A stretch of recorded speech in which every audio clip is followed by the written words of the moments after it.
Hello everyone, কেমন আছো তোমরা সবাই? আমি খুব ভালো আছি, আশা করি তোমরাও খুব ভালো আছো।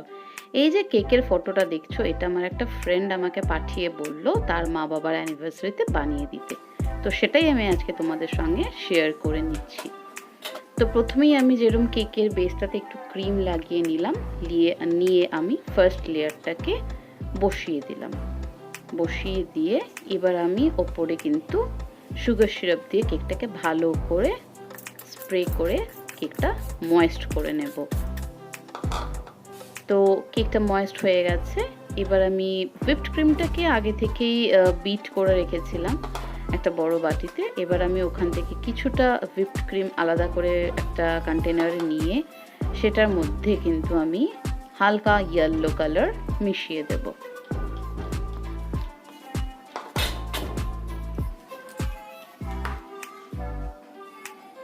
দেখতেই পাচ্ছ এখানে আমি ইয়েলো কালার নিয়ে নিলাম।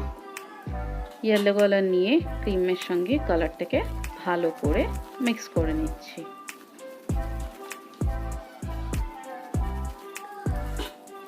এবার আমি ক্রিমটাকে একটা পাইপিং ব্যাগে ভরে নিলাম, যেরকমটা আমি করে থাকি।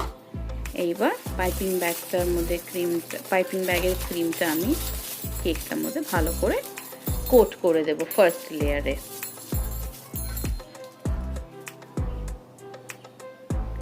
হালকা ইয়েলো কালার নিলাম কারণ আমার এই ফ্রেন্ডটা বলেছিল যে কেকটা কিন্তু রিয়েল ম্যাঙ্গো ফ্লেভার বানাতে, রিয়েল ম্যাঙ্গো দিয়ে বানাতে।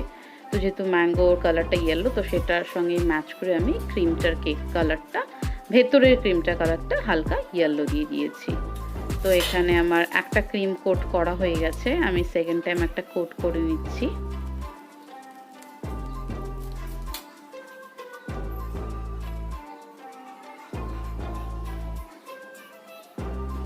দেখো আমি এখানে ক্রিমটা কোট করে নিয়েছি। এবার আমি রিয়েল ম্যাঙ্গোগুলো একটা এই লেয়ারটাতে খুব ভালো করে সাজিয়ে দিলাম। সাথেই বলে রাখি, যারা আমার চ্যানেলটি সাবস্ক্রাইব করে দিয়ে আমাকে সাপোর্ট করছো তাদেরকে অনেক অনেক ভালোবাসা। আর যারা নতুন দেখছো আমার এই রেসিপিগুলো বা আমার চ্যানেলে নতুন, তাদেরকে রিকোয়েস্ট করলাম ভিডিওগুলো ভালো লাগলে আমার চ্যানেলটি অবশ্যই সাবস্ক্রাইব করে দিও আর পাশে থাকা বেল আইকনটিও প্রেস করে দিও। তাহলে তোমরা যখনই আমি নতুন কোনো ভিডিও আপলোড করব তোমাদের কাছে আমি খুব সহজেই পৌঁছে যেতে পারবো। তো দেখে নাও আমি এখানে সেকেন্ড লেয়ারটা বসিয়ে দিলাম। আবার সেম সুগার সিরাপ দিয়ে আমি কেকটাকে ভালো করে ময়েস্ট করে নিয়েছি অবশ্যই।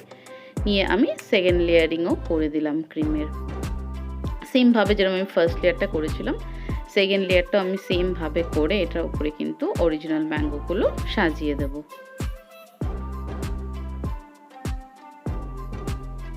আর হ্যাঁ, স্পঞ্জ কেকটাও কেকটা যেহেতু পুরোটাই ম্যাঙ্গো ফ্লেভার ছিল, স্পঞ্জ কেকটার মধ্যেও কিন্তু আমি ম্যাঙ্গো এসেন্স দিয়েছিলাম। তো এখানে আমি সেকেন্ড লেয়ারটাও অরিজিনাল কেক দিয়ে ম্যাঙ্গো দিয়ে কোট করে দিলাম। এবার আমি ফাইনালি টপ লেয়ারটা দিয়ে এটাকে আমি ক্রাম কোট করে নেব। সুগার সিরাপ দিয়ে ফার্স্টে ময়েস্ট করে নিলাম, এবার আমি এটাকে ক্রাম কোট করে নিচ্ছি। ক্রাম কোট করে নিয়ে কিন্তু কেকটাকে আমি মোটামুটি 15 থেকে 20 মিনিটের জন্য নর্মাল ফ্রিজে রেখে দিয়েছিলাম, যাতে এই ক্রিমটা সেট হয়ে যায়। ক্রাম কোট করে যদি আমি ফ্রিজে না রাখি তাহলে আমি এর উপর দিয়ে যখন ক্রিমটা কোট করব, ফাইনাল ক্রিম কোট করবো, তাহলে কিন্তু কেকের যে ক্রামসগুলো ওগুলো উঠে আসে, যার জন্য ক্রাম কোটিংটা কিন্তু ভীষণ ইম্পর্ট্যান্ট। তো ক্রাম কোটিং করে কেকটাকে আমি 15 মিনিট ফ্রিজে রেখে দিয়েছিলাম নর্মাল ফ্রিজে, সেখান থেকে আমি বার করে নিলাম। এবার আমি ফাইনালি কেকটাকে ক্রিম দিয়ে কোট করছি। যেহেতু আমার ফ্রেন্ডটা বলেছিল যে ভেতরটা ম্যাঙ্গো ফ্লেভার হবে আর ওপরটা বেসটা কিন্তু নর্মালি কেকটা কিন্তু দেখতে কিন্তু হোয়াইট কালারের ওপরে হবে, বিকজ এটার ওপরে রিয়েল গোলাপ দিয়ে সাজানো হয়েছিল। তো হোয়াইট কালার না হলে জিনিসটা ফুটবে না। তো আমি তাই জন্য ফাইনাল কোটিংটা কিন্তু হোয়াইট কালার, একদম নর্মাল ক্রিম দিয়েই, আমি এটার মধ্যে কোনো কালার মেশাইনি, হোয়াইট ক্রিম দিয়ে আমি কোট করে নিলাম। এটা একটা কোট হলো, এরপরে আরেকটা কোট দিয়ে আমি কেকটাকে খুব সুন্দর ফিনিশিং করে কেকটার এজ ভেজগুলো একদম ধারগুলো ঠিকঠাক করে আমি কেকটা তৈরি করে নিলাম। এবার চলে আসবে ডেকোরেশনের পার্টটা। কেমন লাগছে ভিডিওগুলো, কেকের রেসিপিগুলো, বা কিরম ধরনের তোমরা রেসিপিস দেখতে চাও সেটাও যদি আমাকে একটু কমেন্ট করে জানাও তাহলে আমি খুব হ্যাপি হব। এবার আমি দেখো এখানে নিউট্রাল জেল নিয়ে নিয়েছি। নিউট্রাল জেলের মধ্যে আমি এখানে ইয়েলো কালার মিশিয়ে দিচ্ছি।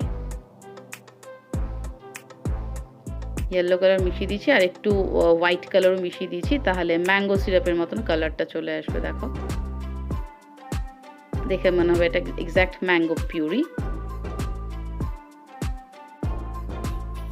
অরিজিনাল ম্যাঙ্গো পুরি তো আমি ড্রিপ করতে পারবো না, তাই জন্য এটার মধ্যে একটু জল স্প্রে করে নিলাম, যাতে লিকুইড ব্যাপারটা আর একটু ভালোভাবে হয়, যাতে ড্রিপিংটা খুব ভালোভাবে হয়। তো এখানে আমি ড্রিপিংয়ের জন্য নিউট্রাল জেল দিয়ে ইয়েলো কালার দিয়ে ড্রিপিংটা আমি তৈরি করে নিলাম। তার মধ্যে আমি একটু এডিবল গ্লিটার মিশিয়ে দিয়েছি।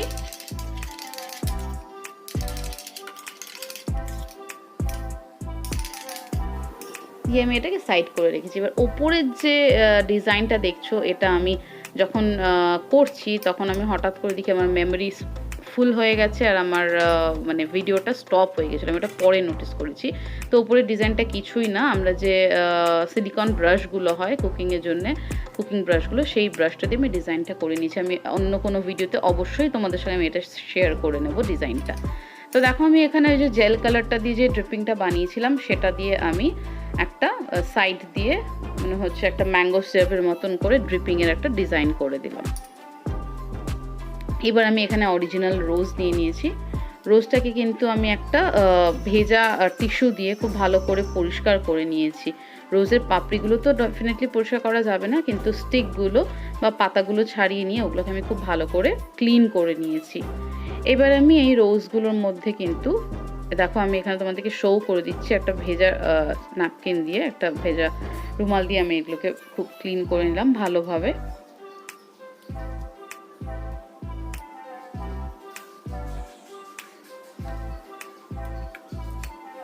কিছু পাতাও লাগবে আমার ডেকোরেশনের জন্য, তো আমি পাতাগুলো খুব ভালো করে ক্লিন করে নিচ্ছি।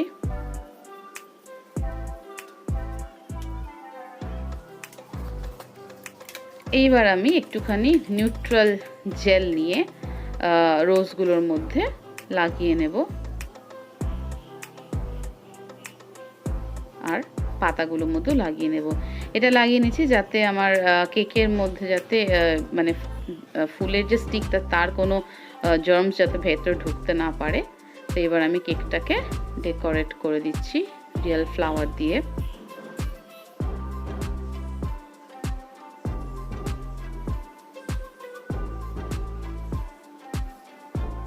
আর হ্যাঁ, আমার ফ্রেন্ডটা যে কেকের ফটোটা আমাকে পাঠিয়েছিল, সেটার মধ্যে তোমরা নিশ্চয়ই খেয়াল করেছো দুটো হোয়াইট ফ্লাওয়ার ছিল, কিন্তু আমি না হোয়াইট ফ্লাওয়ার দুটো পাইনি। তাই জন্য আমি আমার ফ্রেন্ডের সঙ্গে কনসাল্ট করে নিলাম যে ইয়েলো ফ্লাওয়ার দিলে চলবে নাকি। তো ও বললো হ্যাঁ, ইয়েলো ফ্লাওয়ার দিলে তো খুবই ভালো হয়। তো আমি মার্কেট থেকে ইয়েলো অ্যান্ড রেড রোজ নিয়েই আমি কিন্তু কেকটা ডেকোরেট করেছি। তো তোমরা দেখো এখানে আমি রেড রোজটা বানিয়ে দিয়ে দিলাম ওপরে, আর সাইডেও একটা রেড রোজ ছিল রিয়েল পিকচারে, তো আমি সেটাও সেট করে দিলাম। এইবার আমি এখানে গ্লিটার দিয়ে ওপরে যে ডিজাইনটা ছিল, সাইডে যে ডিজাইনগুলো ছিল গোল্ডেন কালারের, আমি সেই গোল্ডেন ডিজাইনটা দিয়ে দিচ্ছি। আমি একটা প্যালেট নাইফ নিয়ে নিয়েছি, সেটার মাথায় আমি গ্লিটারটা লাগিয়ে খুব আলতোভাবে সারাটা কেকের মধ্যে কিন্তু স্প্রেড করে দিয়েছি এরকম করে। আর কিছুটা গোল্ডেন গ্লিটার আমি ওপরেও হাত দিয়ে স্প্রিঙ্কলের মতন করে স্প্রেড করে দিয়েছি, স্প্রে করে দিয়েছি। হাত দিয়ে আমি অন্য কিছুর সাহায্যে করিনি, আমি জাস্ট নর্মাল হাত দিয়ে ছিটিয়ে দিয়েছি, ন্যাচারাল লুকটা যাতে আসে। এবার গোল্ডেন যে সুগার বলস, গোল্ডেন কালার, সেই আর হোয়াইট সুগার বলস দিয়ে কিন্তু বাকি ডেকোরেশনটা করবো। তো এখানে আমি একটা বাটির মধ্যে কিছুটা গোল্ডেন বলস আর কিছুটা হোয়াইট বলস নিয়ে নিয়েছি।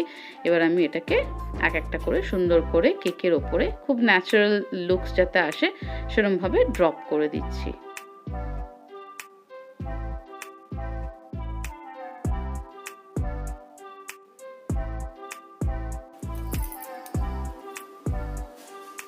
তো আমার এই সুগার বলসগুলো দেখো সুন্দর করে আমি ডিজাইন করে দিয়েছি। এইবার আমি দেব ইয়েলো রোজটাও সুন্দর করে ক্লিন করে নিয়ে আমি নিউট্রাল জেল লাগিয়ে নিচ্ছি, আর ইয়েলো রোজগুলো আমি কেকের মধ্যে দিয়ে দিচ্ছি।